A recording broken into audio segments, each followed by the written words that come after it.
Hey everyone, welcome back to the Geek Branch podcast. As you know, I'm your host, Tim. These are my co-hosts today, Dane and Mike. He is our special guest for the week. I'm sure you already watched the previous video. If you haven't, go watch it. Anyways, we are starting my segment, which is Branch Wars. Our first topic is going to be about the upcoming Marvel movie, The Eternals. So there's a lot about the Eternals that most common, movie viewers that don't really read the comics don't know a lot about them. It's kind of like the same equivalent of when people started to go watch Guardians of the Galaxy.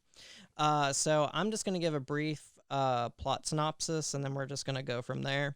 Marvel just sent this out probably like 5 days ago, but essentially the synopsis is: Marvel Studios' The Eternals features an exciting new team of superheroes in the MCU, ancient aliens who have been living on Earth in secret for thousands of years. Following the events of Avengers Endgame, an unexpected tragedy forces them out of the shadows to reunite against mankind's most ancient enemy, the Deviants. So I highlighted two things when I was explaining that plot synopsis, because the two things that we got out of this is, one, a lot of people were assuming that the movie was going to be set like way before like we knew Iron Man or anything, because the Eternals live for essentially thousands of years. Well, they're actually just hard immortal. Yeah. You can't kill them. They're hard immortal. Yeah, so they've been around for forever. So it's in the name. Yeah, it's in the name. So we were wondering, is it going to be in the past? When's it going to be? So it kind of answers our questions that it's set after the Endgame movie. And then we know it focuses on their age-old enemy, which is the Deviants. And for people that don't know, Thanos is actually a Deviant. And our resident expert on a lot of various things, Dane, has a better understanding on the Deviants than I do. Wait. They're not just people who draw Sonic fan art? No. Oh, okay. They're not just people with Tumblr accounts. Oh, well, they had to have those Sonic OCs, man, and I just thought that, I have a DeviantArt page. Does that make me a deviant? All right, so a little bit of history. So the Eternals have been in comics for quite some time. I believe they're a Jack Kirby creation. Yeah. I believe so. Yeah. I want to say it's Kirby, but Could be wrong. Someone will correct us in the comments section, I'm sure. I'm okay with, because like we occasionally read all of these comics and then forget who wrote them. Yeah, I'm actually quite disappointed. Our good friend Josh Josh Terrell Graham actually did not comment on our videos this week. Well, he may have been busy. Yeah. Life gets in the way. I know. I just enjoy his comments. I love anybody who comments. Comment, please. But anyway, just a discussion. I like talking to people. But anyway, so the Eternals are what happens when a Celestial, which is, you've seen them in Guardians of the Galaxy. They appeared in that movie, one of the ones with the giant hammer. You've seen them in relation to the Infinity Stone. They all have their own like cool names. They're like titles, like the Redeemer, the Justicar, the Purifier. So regardless, they're just basically cosmic entities in the Marvel universe that have specific responsibilities to the galaxy. Well, a group of them got together and was like, it'd be a really cool idea if we souped up species on planets and see if we can modify life to be better than what it is. Yeah. And so what they would do is that they would go to a planet. They would pick out members of that species and modify them, very similar to how Apocalypse was modified, if you remember Apocalypse from X-Men. Yes. And once they become modified, they become either Eternals or Deviants, because the modification process has a bit of randomization into it. It's not perfectly controlled because they're mixing with life. Life is chaotic. Agents of S.H.I.E.L.D. kind of took that story and went differently, where it was with the Kree. The Kree did that. Yeah. They experimented on Coulson and a few other people. Right.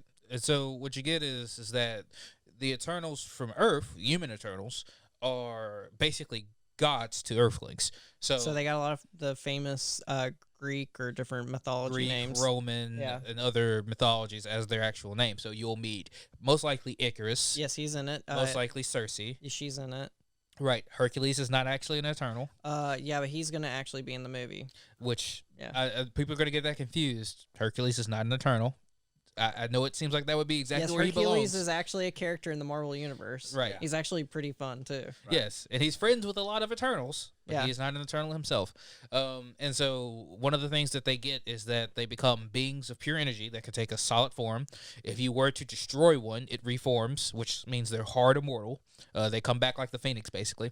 And they've been around since basically the dawn of intelligent mankind, since we basically left caves. And so we have them in our mythology, both in the real world of the Marvel Universe, as well as on the opposite side as being actual guardians and protectors. So every time you hear a myth in like common mythology that refers to, oh, mighty Circe, queen of magic, turn the storms and save this village, it's actually just the Eternal itself running around helping people. Right. But like I Which said, is actually being played by Angelina Jolie, so I think she'll pull off that role really well. I mean, you can just refer to Maleficent. She Yeah. just looks the part. Right. Perfect for the role. But so you go to the Deviants though, and that is a flaw in this. Well, you can't really call it a flaw because you don't really know the Celestials' intentions.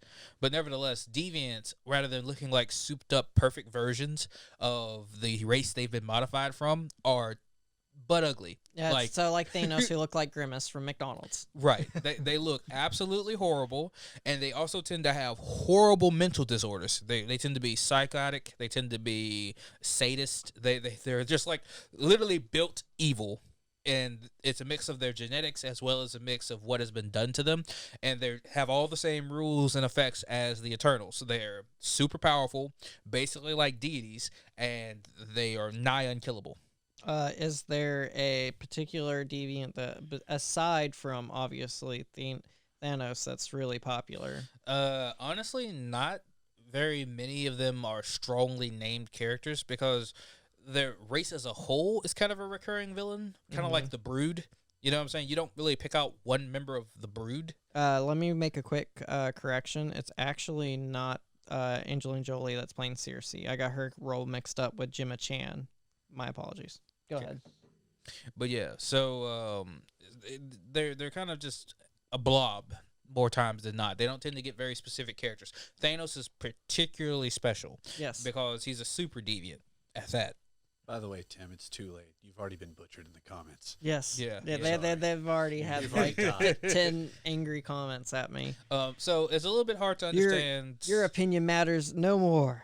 But yeah, it's a little bit hard to understand just coming from you've never heard of this before, period. So the thing that I like to say to people to get them to understand is that you have humans as the base species. The X-Men are the equivalent of the Eternals, where they've come across this genetic mutation and change that allows them to have superpowers and do all these cool things. And then the Deviants are the equivalent of the Morlocks, where your mutation is so bad and off-putting You hide in the sewers. that you have to live underground, and whenever humans see you, they react really, really negatively. Yeah.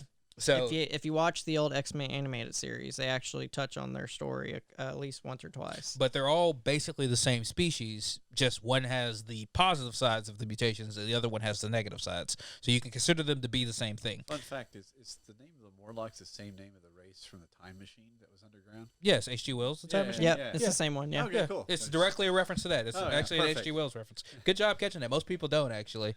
Yeah, you have to be, I guess, a little bit more on the... Let me get my walker out here. well, not just old, but, generally well-educated. So it's always a accommodation when people catch that little hit. Anywho, so in the case of Thanos is a member of the Titan Eternals, because Titan is a different planet. That's the planet that you saw in Avengers Infinity War. Yep. That was used to be his home planet. That was basically destroyed. And the reason why he was capable of doing so is because he was an Eternal, and he was a deviant of his race. Yeah.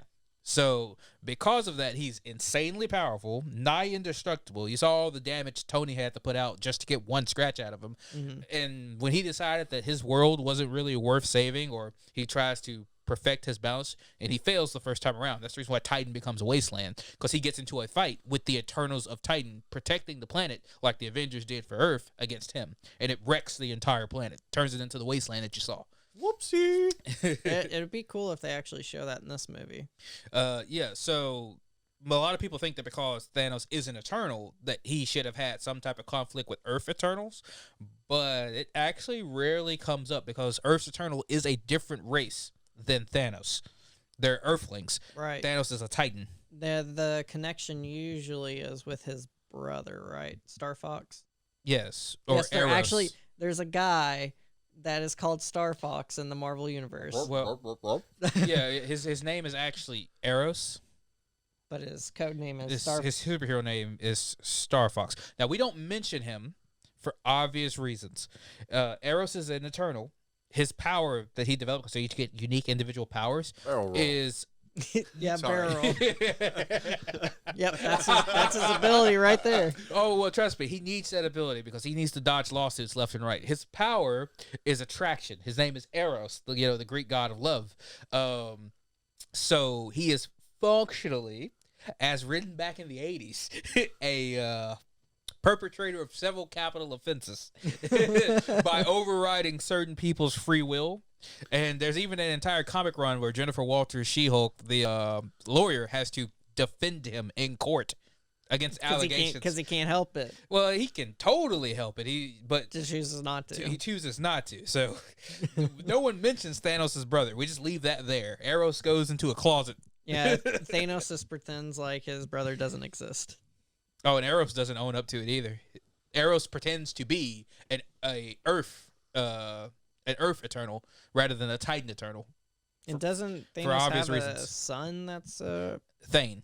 Thane? Isn't he like half human? Thane is half Eternal turned Inhuman. He's Yeah. very hard to keep track of. Yeah, But that's when- right. He's half inhuman. It's very confusing. Yeah. So You know, the he's- Marvel Universe, it's all over I'm the trying place. to design a spreadsheet in my head right now. Yeah. While I'm listening. Yeah, but so you have to like dive in the comics to get Thane right. But this is the basic understanding that you need They for won't the probably Eternals. have Thane involved. Not until like Marvel Stage 7. Yeah. Phase 2028. After Right. Disney has officially taken over the entire world and we're in Yes. phase 27 of Marvel. Yeah, no, that's And the Avengers and the Justice League have their team up movie. we do the amalgam universe. Oh man. But regardless, so that's basically what you need to know as far as the backstory for the Eternals. Obviously, they didn't participate in Endgame. They didn't try to protect the Earth from Thanos. They would have gotten, wrecked anyway, but it would have been nice for them to help. So a lot assume that they're gonna say why they weren't involved or whatever. And they were probably underground fighting the deviants while everyone above the surface was fighting, Because another thing is that, by all logic, they shouldn't have been affected by the snap. Yeah, Deviants- because of the way that they're Yeah. designed. Deviants and Eternals shouldn't have been snapped out. Because there are certain things that are too powerful for the gems to deal with. Like, for instance, If they do it properly, if they don't do it based off the comics. Right. If they're also a lot less powerful than what they actually are. Because Thanos is arguably a lot less powerful than what he actually is in the actual... So is Hulk, and so Yeah. is a lot of other characters. So most likely maybe half of them did get snapped, and then they have to deal with that issue themselves. Who but- knows? It's something that we're going to have to see when we watch the movie. But it does give us a good time frame and reference of when it involves. I'm sure there'll be flashbacks, I assume. Mm-hmm. We had a time skip. One of the boldest things that was ever done in the Marvel Cinematic Universe was deciding to do that big time skip between Infinity War and Endgame. Yeah, because now it's the set timeline for all their future movies. Yep. So now we'll always be ahead of our current timeline. Yep. Until they do a Crisis on Infinite Earths and re-amalgamate the entire universe and Oh yeah, and then we'll get Miles Morales as Spider-Man, and we'll Yeah. get some other random characters. And stuff you know like how that. Marvel does. They're Yeah. gonna reboot the universe probably somewhere in phase 8. And then we'll finally So, get a new Iron Man. You need a new Iron Man. You're the guy. Ugh. I drink enough that I make a great Tony. We'll go back and actually do Demon in the I'm bottle. sure Robert Downey Jr. would be more than happy to pass the baton.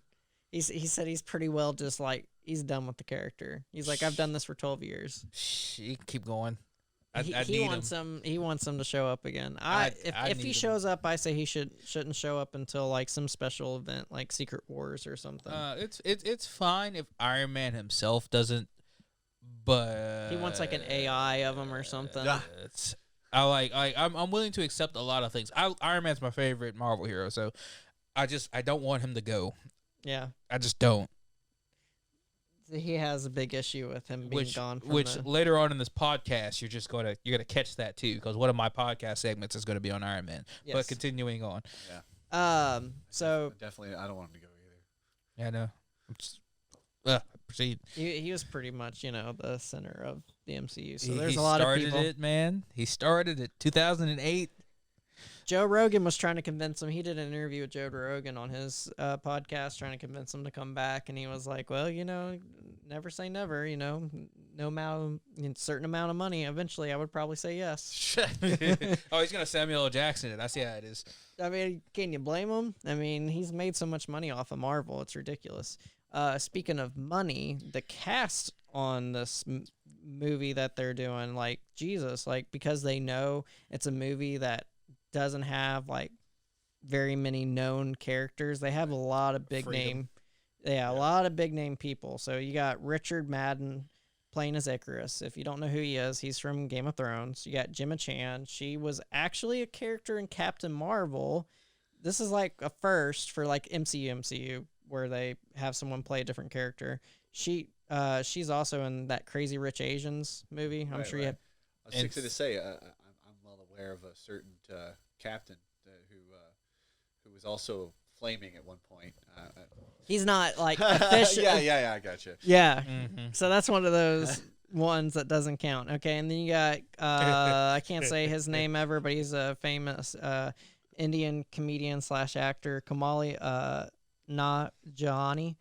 He is going to play, and I butchered it, I don't care, the cosmic powered Kingo. And then you got this guy's starting to become pretty. Names don't. Najahani? Najahani. Yeah, that's it. Najahani. Yeah, there you go. You got who is Angelina Jolie playing? Angelina Jolie is playing Thena. And then Kit Harington, the guy from Game of Thrones as well, is going to play Dane Whitman, which is known as the Black Knight. Which I thought was crazy. Like, I didn't know Black Knight really had much of a connection to the Eternals.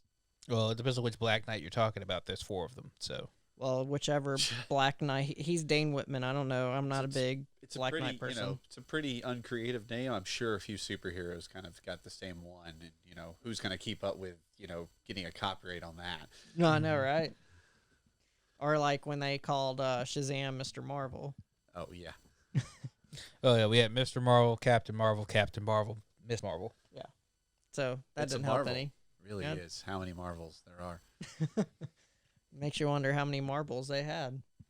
I mean, there's basically just 5. And then unless you count the Marvel family, then there's 10. Yeah. So.